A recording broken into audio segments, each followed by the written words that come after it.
Well, thank goodness these things have melted.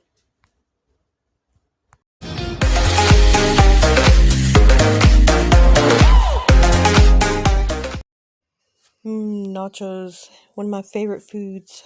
I just love eating nachos. Don't they look beautiful?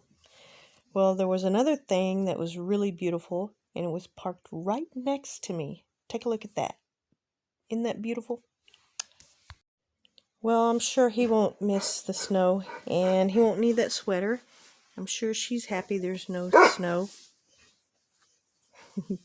And she actually likes the snow, so she might miss it.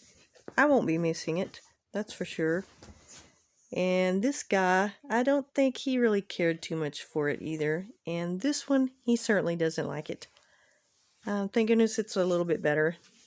But remember this? Yeah, it was cold. It's one of the coldest winters I've ever had to go through. And the driving was horrible. It was just really hard. And hopefully we won't have to go through this again. But there's a possibility that we might. It was just an experience, and hopefully it won't be like that again. Or if it is, not for that extended period of time. You know, maybe 1 or 2 days, but no more 1 week, week and a half freezing temps. No, not for me. I'd rather have some sun and greenery and plant my tomato plant. And here it is. I revived it, and I've got a little patch of ground right behind it. That's about where I'm going to plant it. And it's looking real healthy, real good. Got a little baby tomato on it right there. The leaves have revived since I watered it. And you can see there's a little bit of yellow still left from the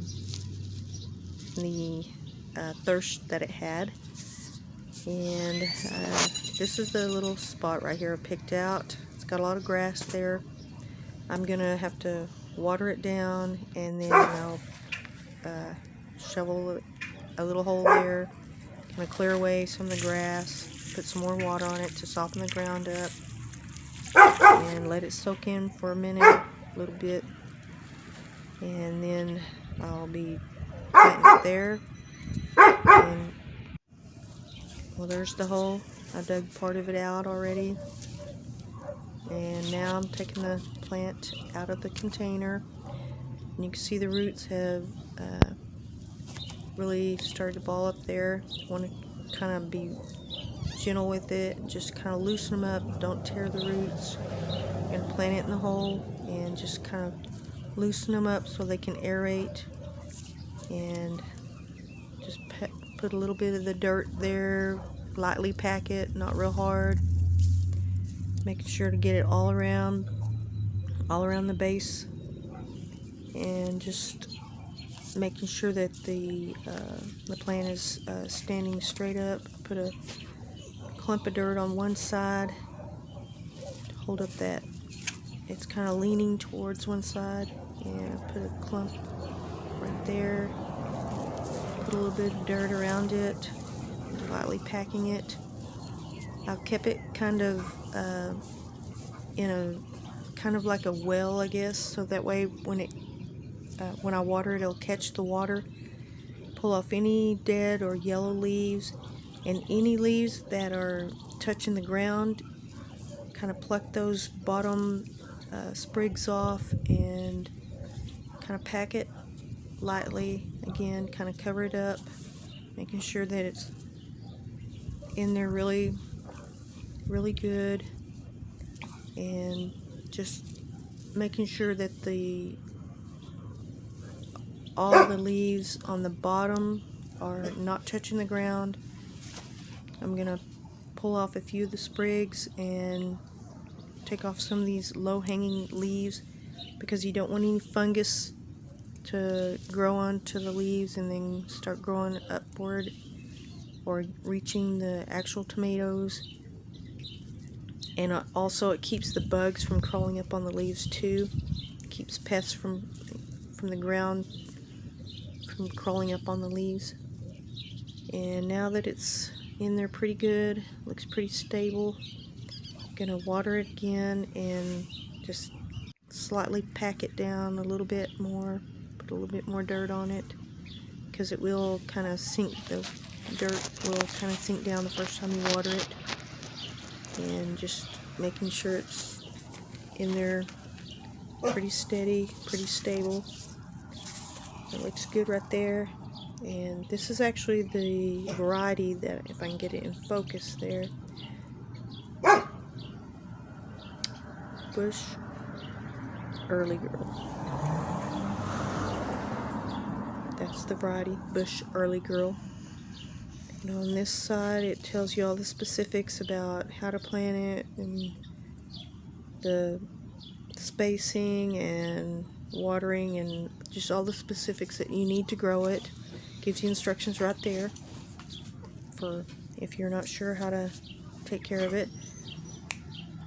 And this is the area, it's right up against the fence, in a little area where it'll get plenty of sun and then it'll get a little bit of shade. It doesn't need to have full shade all day long because it's really hot and sunny here in the summer. So that way it'll get enough shade and to make sure the leaves aren't burning. And these are some wild onions that, well, they're actually like spring onions, but they have been growing wild. I planted them a few years ago and they just continually pop up. They grow all year round, even in the snow. I took some of this grass out, and I recently mowed my yard, so there's some of the cuttings are still around. I have to clear some of this up, make it a little bit more, just a more breathing room for them, for the onions to grow through. There's probably more underneath, you know, all these cuttings and all this grass. And that is a really thorny tree. I think it's a type of hawthorn tree. I really can't remember. I think that might be. And I'm going to pull that out. It's full of thorns. And when it grows tall, it'll grow about 40 or 50 feet. And it has like thorns or spikes that are about 1 inch to 2 inches long. And they will go through your shoe. This is a pecan tree right here. And you can see, because of the leaves, you can tell pecan tree. And it's really healthy, really nice little tree. It's up against this fence, but this is a temporary fence that can be taken down. And my yard can be widened up. And this is where the dog punched a hole in the fence. I'm trying to temporarily patch that up.